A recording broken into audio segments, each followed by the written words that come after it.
కేంద్రం పట్టించుకొని ఒక కీలకమైన అంశాన్ని ఆంధ్రప్రదేశ్ హైకోర్టు న్యాయమూర్తులు పట్టించుకొని ఒక కీలకమైన తీర్పిచ్చారు. ఓ పక్కన గ్యాస్ కొరత ఎదురవుతోందన్నప్పుడు మన దేశంలో నుంచి ఉత్పత్తి అయ్యే గ్యాసు, పెట్రోలు ఇతర దేశాలకు ఎందుకు ఎగుమతి చేయనియ్యాలా?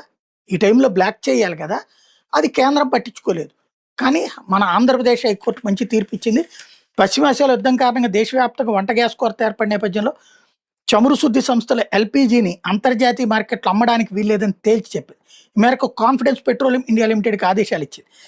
దేశంలో ఎల్‌పీజీ కొరత ఉన్న సమయంలో చమురు శుద్ధి సంస్థలు అంతర్జాతీయ మార్కెట్‌లో విక్రయిస్తే సామాన్య ప్రజలకు తీరని నష్టంతో పాటు కష్టాలను కలిగిస్తుందని కోర్టు తేల్చి చెప్పింది. వినియోగదారులకు వంట గ్యాస్ సరఫరా చేసేందుకు వీలుగా గ్యాస్‌ని పంపిణీదారులకు మాత్రమే సరఫరా చేయాలని ఆదేశించింది. దేశంలోని చమురు శుద్ధి కర్మాగారాలు ప్రొసేన్, బ్యూటేన్ నిల్వల్ని గరిష్టంగా ఎల్‌పీజీ ఉత్పత్తి కోసం ఉపయోగించుకోవడంతో పాటు ఉత్పత్తి చేసిన ఎల్‌పీజీని ప్రభుత్వ రంగ సంస్థలైన ఐఓసీఎల్, హెచ్‌పీసీఎల్, బీపీసీఎల్‌కి అందుబాటులో